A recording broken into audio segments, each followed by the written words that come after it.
Hello, everyone. It is that time of the week for the Cannabis Events Talk Show hosted by eventhi, and I am your host, Adelia Carrillo. Now, for those that are joining us, we stream live every Thursday at 12 p.m. Pacific Standard Time on Facebook, Twitter, LinkedIn, and YouTube. So if you're joining us today, let us know where you're tuning in from. Feel free to join the conversation, ask questions, and even share your own feedback on the topics today. Now, how the lineup of the show goes. Each week, we bring a very special guest to talk about cannabis events, tourism, or hospitality. After the interview segment that we have with our special guest of the week, we do cover one interesting article of the week from the latest news headlines. So again, this is in the lines of events, tourism, or hospitality. I think you guys get the theme that we have going on here. After that, we do our final announcements, and that is it. So we have a great short show for you all, and let's get to the good part. Let's go to bringing on our special guest. Now, I'm excited to introduce you to this week's guest. Her name is Tiffany Woodman. Through her work as a Latina founder, Tiffany strives towards inclusivity and equity in the cannabis industry and believes that cannabis should fit into your lifestyle, not you into the cannabis lifestyle.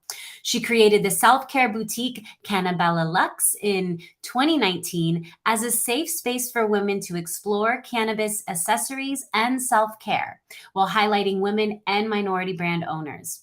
When not working, Tiffany can be found relaxing with her 5 rescue chihuahuas, reading, and enjoying time with her family and friends. So with that being said, welcome, Tiffany. Thank you for joining. Good morning, Adelia. I'm so excited to be here. Good morning. I just reread that out loud. 5 chihuahuas? Oh my Yes, gosh. and it's really that I also have a sixth one right now that's a foster. She just had her quinceanera 2 days ago. She's 15. Oh. So, yeah, that's cannabis helps me have 6 dogs. There we go. There we go. Well, again, thank you for joining us today. And I want to just go straight into it. Let's dive into Canna Bella. What is that? What is Canna Bella Lux? What is the experience? What was the vision behind it? All right, so the vision was I got my medical card in 2018, and in 2018 I was like, wait a minute, where are all of the cute things? And then in 2019 I really got more involved in cannabis and decided that I wanted to create a physical location to have accessories, clothes, a lifestyle that could really destigmatize cannabis. And now in 2022, we're really concentrating on just the passion for sharing, weed, wellness, woman, and wisdom, right? So for me, it's connecting personally or professionally, and we're really trying to kind of do these new vibes. And our mission now is kind of this weed see you mission. And it's basically to woman, connect woman and weed experiences, curate our experiences that normalize the plant medicine with everyday, lifestyle stuff. Educate, which is really for me to connect women to the resources that empower them. I am not here to give all of the education. There's so many amazing people out there. So it's connecting them. And then again, it's always committing to diversity and bringing quality and diversity in this space. So through that, it's, events, it's merchandise, it's articles, it's just, another way to do it. I love that. I love that. Again, leading by example. We have Ingrid Faye joining us. Thank you, Ingrid. Welcome. And I want to make sure, is it Canna Bella? Am I saying Lux right? Is it Lux? Okay. So lead with love, uplift others, and be extra. It's kind of my hidden mantra. The Lux is really like the Lux life. It's like, what is Lux? And let's redefine that traditional, like it's only fancy things. I do love fancy things, but it's really like lead with love, like assume good things in others, uplift others, tell people compliments, and be whatever someone told you to be too quiet about. Be yourself. Love that. I love that. Now, you have also, as you have grown the brand and the community, you've also collaborated and hosted some unique experiences. Can you share what those looked like in the past and then go into the future? But what have you done so far? I've had so much fun creating movie and mixers. So there are these community events where we actually rent out one of these movie theaters in Chicago's oldest independent movie theater. We rent out one of the full theaters. And then what we do is we do a mixer beforehand. We get people to come together and then we pick a movie. And particularly offering on 420 a Weed Girls version of Mean Girls was amazing. It was a completely different 420 event. And you had 60 women. And this was during COVID. So I was really proud that I had no COVID exposures. I only allowed a certain amount of people in this big theater. And it was so fun to have all these people who had medicated earlier the day come to this event, had medicated and like scream the word, like the lines out loud. A girl did the full Kevin G rap, like in the aisles. So, and then we also have done like Selena, which was a really big one for me for Latinas in cannabis. Having a Selena movie night was like amazing, and just the people that came out. And then also like puffin paints, yoga, token tarot, doing tarot readings, just stuff like that that really highlights different partners in the community, but also it just is again integrating cannabis into a normal activity. But maybe some people don't do tarot, but I do. No, that's a great mix of it too. Again, you can just have so many different experiences around cannabis, and two, they have a theme here. It's that feminine empowerment kind of unique vibe and stuff. Ingrid also said that Queen Tiffanys Events rock. So Ingrid's amazing, and I really got to know her and so many people in this community through events. And I mean, I'm just gonna throw this shout out, which is I've hosted a lot of events, but you know, I got to meet 200 women at a beautiful, amazing event called Blunt Brunch that was in the city. So for me, it's also knowing when to, you know, collaborate and say like, hey, these awesome people are doing events. So like for me, I want to be that space, and then I want to go to those other spaces. So I had to shout it out though. No, we appreciate the love. We appreciate the love. And, you know, even to off, you know, so those that are tuning in, Tiffany and I had a conversation the other day about this, and she taught me something, and not even taught me something, but she just made, you know, the comment you stated where, you know, this is the focus audience that I want to have. This is this focus audience that this organization has. There's room for everyone, but there's also room to collaborate together because the audiences are different and they may want both of those things, you know? So I think there's, again, we have some exciting things that we will announce soon as well with Tiffany. But yeah, I just wanted to share that little bit of our blog. Now, you more recently began a focus on building retreats focused around women, but more specifically women that are looking for a bit of professional growth with that relaxing retreat vibes. You know, how was this last retreat? So this last retreat was amazing. It was the High Potential Woman of Weed Mastermind Weekend. It was abundance. It was growth. It was sisterhood. I was so honored to create a space with some amazing women that are new or like have been in cannabis or a seasoned veteran. We talked poolside. We were using plant medicine. We were doing yoga, and we were doing all of this wellness that really, again, was the woman, weed, wellness, and wisdom. I think that the location really made a big difference. And I think that the activities really kind of showed a different way to do it, which is like, I'm a really big believer that mental, physical, and spiritual wellness, you have to get that right. You have to do these things. And then that's a big block professionally sometimes. So like, I want to be able to kind of open you up in that setting of people who are doing it. But then at the same time, like, when you have that retreat experience, now I want you to go to the next other people's events. I want you to figure out where your time is worth it. So retreats to me are something that people don't often forget, but those experiences when you really grow can last forever. So I want to create these moments that empower these women. Like, I mean, I have chills, but it was we had like these 8 women sitting around a pool, smoking, talking, crying, sharing, and making really professional and personal breakthroughs. It was wild, and I cannot wait to do more of them. So, gosh, that's so good. It sounds amazing. Yeah, it does. Doesn't hurt. No, well, even too, you know, as you were describing the retreat to me, especially, you know, someone on my end, and I might be very few in between, but I love to work, and I feel guilty at times if I'm not working. But a retreat like that, and I wouldn't feel bad, even though I shouldn't feel bad. You know, we need that. Right. We need that mental reset. But just at times you do start to feel that little guilt if you aren't working on certain things. So I was like, this is perfect for that working professional like me who needs it, but also wouldn't feel guilty because she's gaining new insight about business, you know? Yes, You get it. And it's for entrepreneurs especially, it's hard because you do have that guilt where it's like because we're our own bosses or we're on our own teams where there's it's not, huge corporations, you feel that I feel the pressure not because I'm afraid or worried, just I'm so excited. I think you are too. We're so excited about the things that we're building that like it doesn't feel like work a lot of the times when people are like, stop working, but it's like, but it doesn't feel like work. It feels like building. Yep. So Building, exactly. That's true.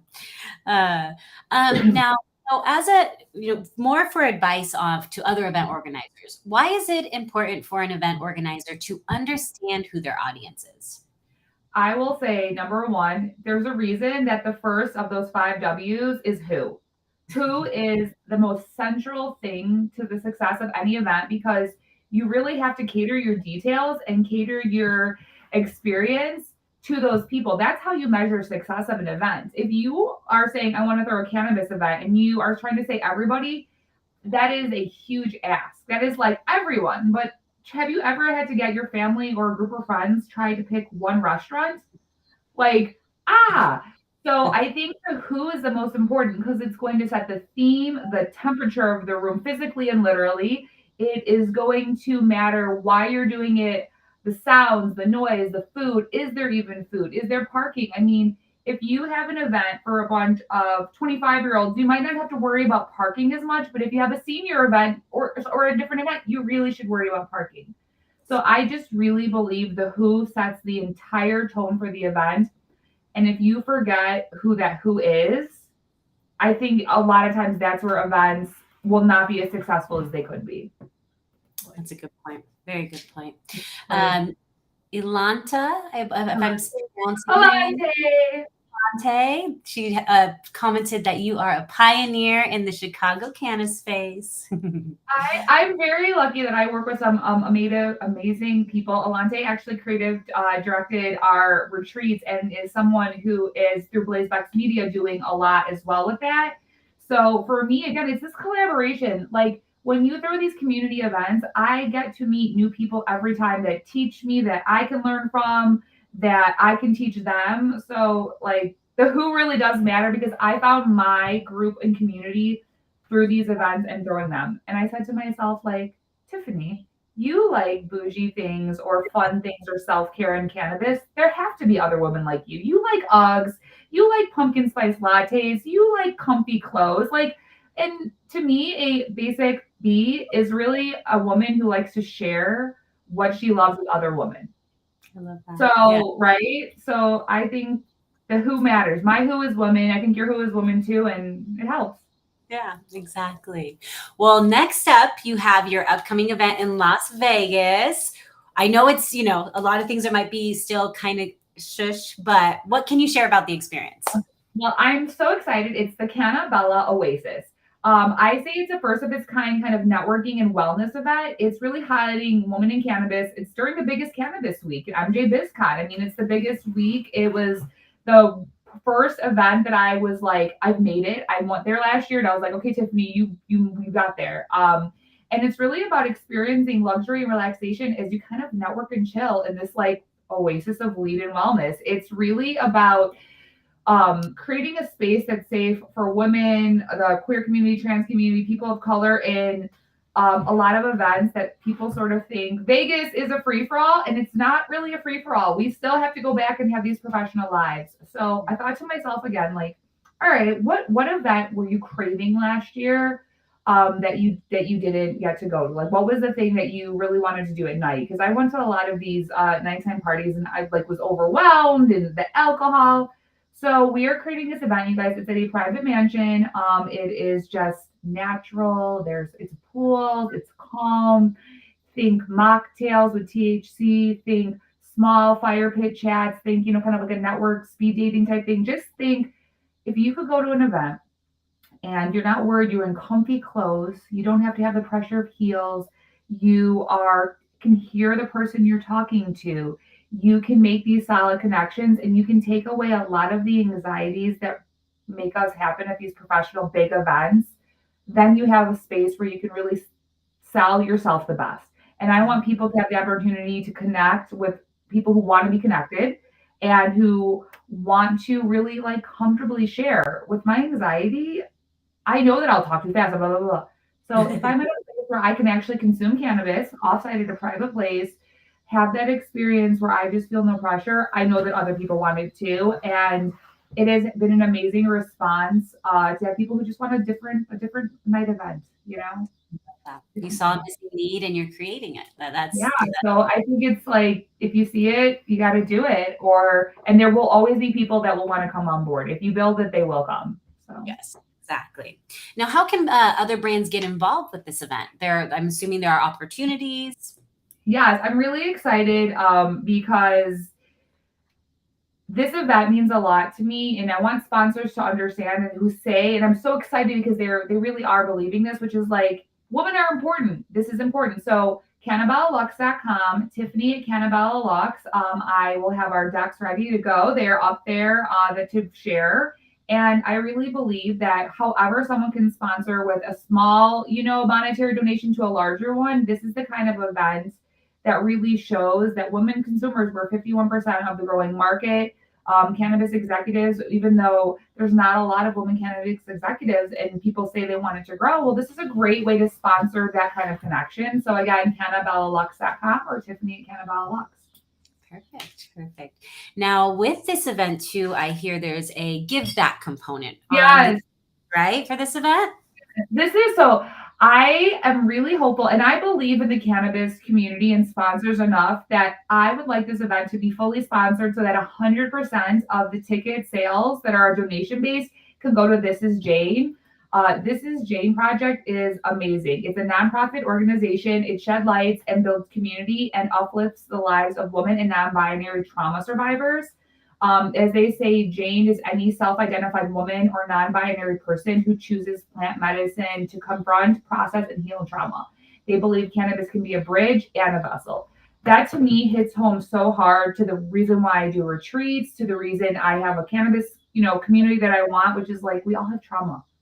We all have trauma. Like trauma is not a dirty word that only some people have and some people there's a Jim Morrison, what is it, the Doors quote, or it's a quote that's like, no one here gets out alive, right? And so trauma is something these women are trying to heal. This group is doing that. They are amazing. So if we can get everything sponsored so that the costs are covered, I would love to be able to have this donation happen. They are an amazing partner. They're going to be there with us.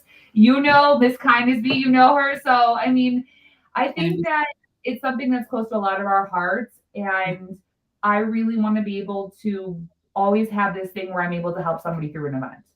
I want to make my money too, guys. I will never say this as an event planner. You do have to make your own money for a living. We cannot all be altruistic and just give to the community. We have to eat and we have to do that too. And I'm going to say this like with sponsors directly, like I know that we're all struggling with marketing, but I will say this. I have done it myself, trading product. It really helps to put the money and the focus towards some of these women events because I understand the allure of doing music festivals and I understand the allure of doing these big public concerts and events where you hope to get all these new users. But I will say, please don't ever forget about the cannabis users that are here and the people that have the money, the access, the time that want to be a part of it and have a safe space. So for me, I'm like, hey guys, let's do this because when you sponsor, you're sponsoring Latina women, you're sponsoring women of color, you're sponsoring non-binary women, you're doing this huge amount of help. Exactly. It's a win-win. Yeah. So. Well, and that's the thing too. I think we've both seen the value of these intimate events because these brands get to speak one-on-one exactly to their customers. I do, like you said, these big events are amazing as well. I'm sure they do provide some opportunity, but you do need also that intimate one-on-one with individuals that also can speak highly about your product when they get that time. Exactly. We're your best brand ambassadors because I know I share what I love with everyone. I grew up in customer service, so I know the rule of one person complains, tells 10, one person has a good experience, tells 1. So I try to do the opposite of 10 good experiences, really don't want to talk about my bad ones. So, yeah. How you flip it. Now, what is your piece of advice that you would share with event organizers looking to host an event or cannabis event? I love this question. And I really thought long and hard about it, you guys, about like, what could I do? And I think I will say this, it's research and collaborate. And the reason I say that is having the experience of sitting in a brick and mortar for 2.5 years and talking to so many women in cannabis. One thing I will say is that I think it's the most amazing experience you want to be in cannabis. You want to do an event, you want to share your stuff. But guess what? One, you need a community. So research who's in the cannabis community around you, right? Who's around you? What are the other people doing it? Um, do you want to do the same? Do you want to do it different? What jumping into a community that you know nothing about is really hard just because you love the plant. And I think that's a real, as we say, that's a blunt thing to say, right? But it's very true. We all are women, all these people, they want to throw events. And I'm like, look, research, collaborate. Maybe someone also wants to do the same thing. Maybe they're doing it, and maybe you can volunteer with them, and maybe you can work with them, and maybe you can say, "Hey, I'd love to do an event with you." Reach out. But one thing that was like would be a little hard for me when people would come in was they'd be like, "Oh, I want to do this. No one's doing it," and I'd be like, "Hey, I'm so excited that you have this passion for cannabis and community." But I would love for you to know that there's actually, Blonde Brunch, Toketivity, Pink Sash, High Society of Mamas. I can name so many, Canna Bella Lux. There's so many women out here, and it doesn't mean there's not space. Abundance is real. But before you go just jumping into the world, get to know the world because guess what? We're all pretty welcome. And if Yeah. somebody comes in and says, "Hey, I have this idea and I'd love to maybe do it with you," I think you will find that through research and collaboration, you have much more chance of success and buy in versus somebody who just comes in with an idea and doesn't have a community. Back to the who question, it's who are you doing this for? If it's the community, then you should really involve the community. So that's a tough love advice, but I think it's real. You heard. Yeah. It needs to be. Tough Yeah. love, but it's real love. Yeah. And to bring that to point too, I think that goes in hand because a lot of some newer event organizers have such good high hopes, and we all want that. We all want ticket sales right away, but you do have to grow that community as well. So, like you said, looking at those other organizations, getting out to the community, networking, and your events will grow to the size you really want. But your first Yeah. event may not reach that ideal number, and that's one thing too, those expectations. And what's your ideal number even? Because if somebody was to ask me my ideal number, my perfect ideal number is me having a room with 15 people and literally getting to have this conversation. Is it always realistic? No. And I've Yeah. done bigger events and you've done from the smaller blonde brunches to these 200 women. Yeah. But that realism is that it's really hard to get 200 people in a room without a lot of hard work, collaboration, research, and as you guys know. So I know it looks easy sometimes, but if people really take that time in the community, we know events are important. Yeah, yeah. Well, and that leads us to our next question, which dives into that. Why do you think events are important for the industry? I mean, I think we all say it right. What's the two C words in cannabis? The good one is community. The bad one's compliance, right? Like the dirty, but it's community. Period. Point blank. Events bring people together for a shared experience in cannabis. It's for people to destigmatize it, and it's really the backbone of how we do this. I mean, from when cannabis wasn't legal and people were having these underground events to now where we are going from legacy to legal. I think these events can really make or break how people's perceptions in the community are. I think event planners have a responsibility to the community and how they introduce and portray cannabis. I'm doing an event this Saturday with our 25th ward in Pilsen called Conchas and Cannabis, just introducing more of a cannabis talk in this community, which is a predominantly Latino community. And so, how we hold these events is so vital to how the public and how the community sees us at a large. So, like, it's going to make or break having dispensaries in some neighborhoods. If you have an event that is loud, obnoxious, not caring about neighbor safety, smoke blowing everywhere, touting all the rules, compliance, that does nothing good for anyone in cannabis. I'm super glad that the 50 people that went there or 25 or 100 in your big event, had that, but it does nothing to advance the fact that people are still sitting in jail today because of marijuana. It does nothing to advance the fact that we need to change the public perception so we can get all of these people out of jail, right? We have to do that. Yeah. So, with that being said, I really believe that events in the community are so important. And as we go towards federal legalization, I think it's more important than ever that who brands align with, who goes to events, who supports them, really is going to show where the leaders in cannabis are and how we can take this to plant medicine where it should be, you know? Yeah, I love that. Well said. Well, before we go into the article component, the final question for our interview segment is, any exciting announcements for the rest of 2022? How can people support you? Okay, so I feel like this is really exciting. And you're really kind of hearing it first, which is we are completely redoing the Canna Bella Lux website. It is really going towards this Weed CU mission. It is really going towards articles, blogs. I mean, I want you guys to sort of picture BuzzFeed meets LinkedIn meets Reddit. Okay. I am here to sort of, I love the accessories part. We will still have the essentials, but the goal is for me to really highlight and show all the amazing people in cannabis. I found through my growth, through the retreats, through the cannabis community, what my real passion has always been. And it's never been simply the retail space, it has been the connecting people to the community and sharing what I love. And I'm so honored that I get to work with so many amazing women and brands that I know I can bring this to fruition. And there are definitely plans for Canna Bella Lux to show up in dispensaries. That is a little drop. And then kind of bringing back our Lux Lounge events. So you're going to see more of me a lot in people's faces. You guys, for some reason, say you want to see it. So it's going to be a lot of me sharing and highlighting the things that I love. You're going to look for me in Vegas at the event. You guys are going to see me at the Blunt Run event in Vegas. I'm so excited. Get you guys tickets. You're going to see us at Benzinga. And I think just CannaBellaLux.com, please sign up for the email list. And just, if this is what you guys love, a little self-care and a little this, that's what we're looking forward to, sharing more. Love it. I can't wait to see it. It's going to be a great uplift on the website. I mean, you already have a beautiful website, but now it has so much more that's going to be added to it, which will be exciting. Exactly. All right. So next up is the article component. For those that are tuning in, what we do is I will read a little bit of a brief title and article from this week's news headlines, and then Tiffany and I will chat a little bit about it.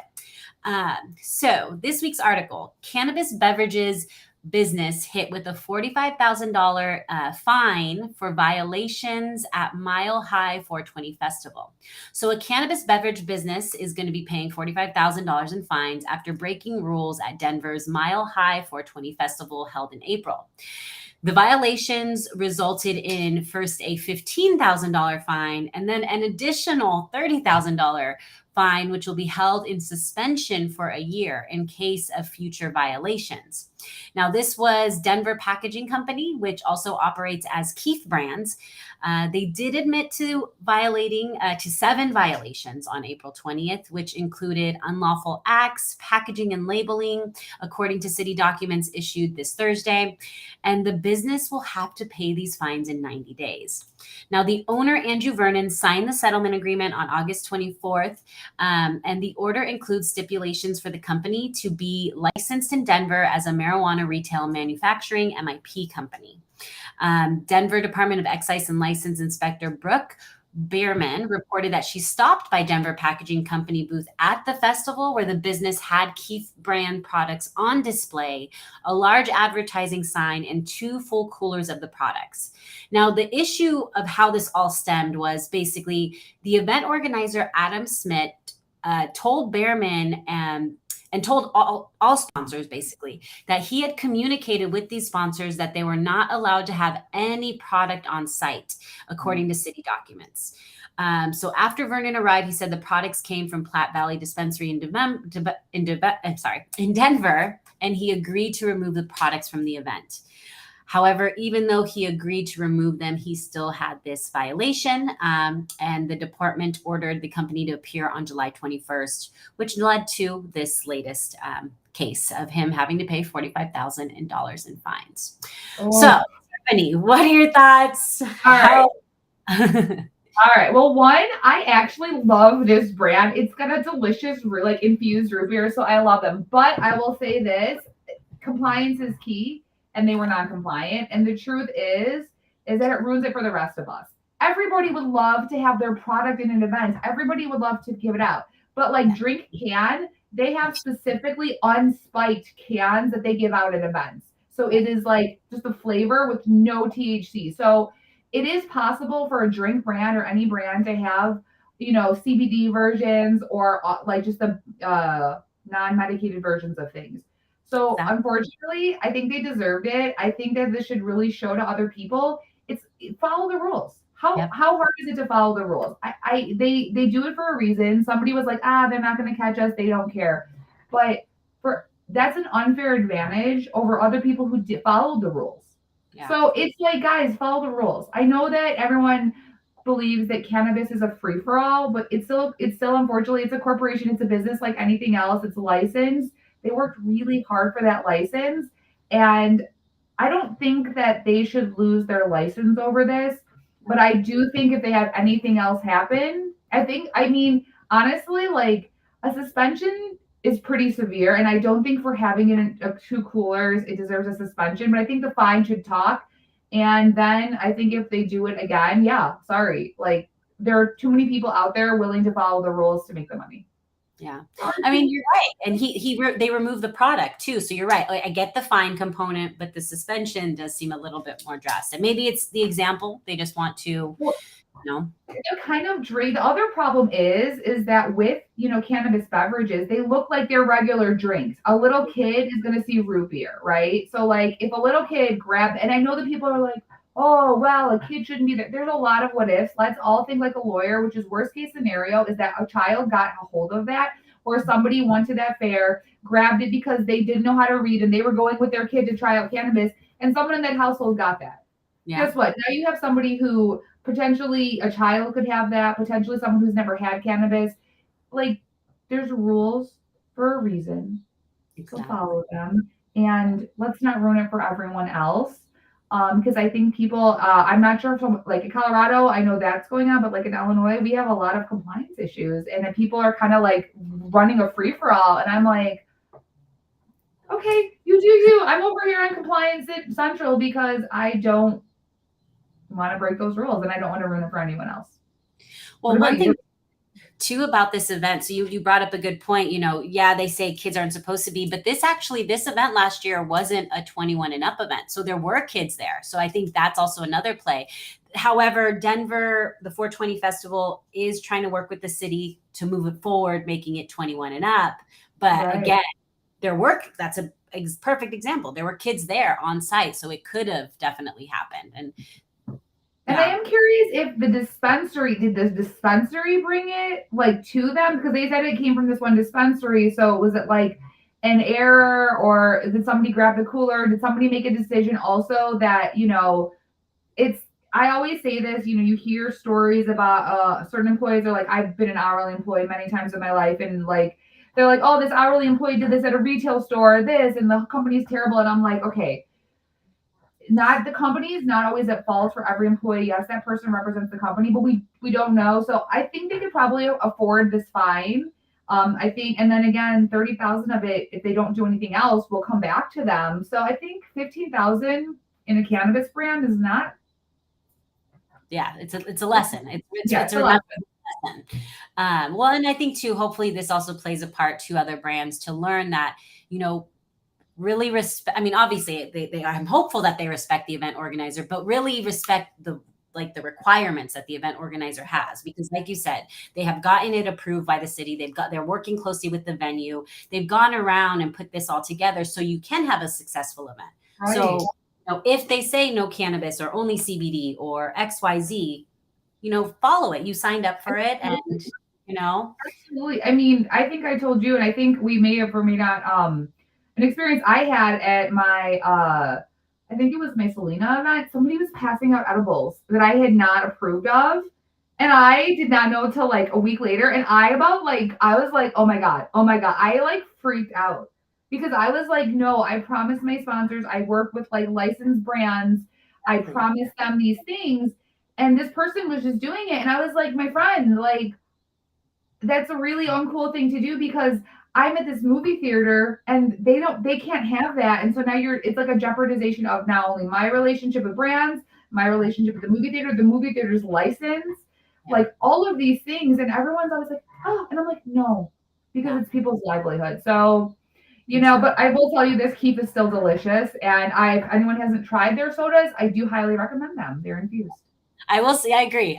Yeah. Keef is definitely Little vanilla ice cream, little There we go. Keith Ruby or Flota. That's perfect. Perfect weekend. Well, that brings us to the end of the segment, Tiffany. Thank you so much for joining. I know we said how they can contact you. If we want to go through that one more time, I have your website up, but what's your email again if they wanted to reach out? Tiffany at CannaBellaLux.com. You can find me at Shop Canna Bella Lux or the Canna Bella, where you can see me and all these rescue dogs do crazy things. I am just so grateful, Delia, for you having me on. I love what Event High is doing. And I actually, guys, not to plug, but it's so funny. I got this at the first blunt brunch I went to. And I actually think I might have gotten this at MJ BizCon in Vegas last year. And I kept it and I found the perfect spot on my Budsy for this. So I'm just grateful that you have also created this platform for people like me to come on and share these experiences and thought leadership and just like have fun conversations about articles. So thank you for creating this space for me to be on. Of course, of course. It was a great conversation. So much insight and knowledge. Anyone that is tuning in right now, you can watch the replay. Again, this is on Facebook, Twitter, LinkedIn, and YouTube. And thank you again, Tiffany. I will be sharing some announcements very soon as well. But again, thank you for your time. Yeah. Bye, guys. All right, everyone, we are almost done with the show. So just one more announcement. This week's event of the week is Oakland's Event of the Decade. You're invited to Oaksterdam University's 15-year anniversary party and a special screening of American Pot Story, Oaksterdam at the historic Fox Theater in Oakland, California. The documentary will be closing night film for the 20th annual Oakland International Film Festival, and it's taking place on Saturday, September 24th.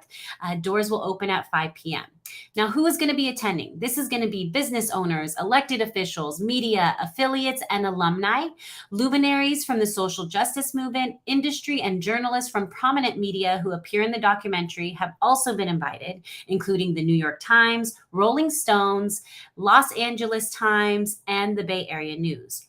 So come celebrate with Oaksterdam University. They're going to have local DJs and entertainment, networking, door prizes, and VIP gift bags, plus the amazing award ceremony. So if you want to learn more, go to eventhi.io, and you'll be able to find them under Oakland's Event of the Decade. Now that leads us to the end of the show. You can join us here every Thursday at 12 p.m. Pacific Standard Time for the Cannabis Events Talk Show hosted by Event High. So with that being said, stay safe, stay healthy, and stay high. Bye.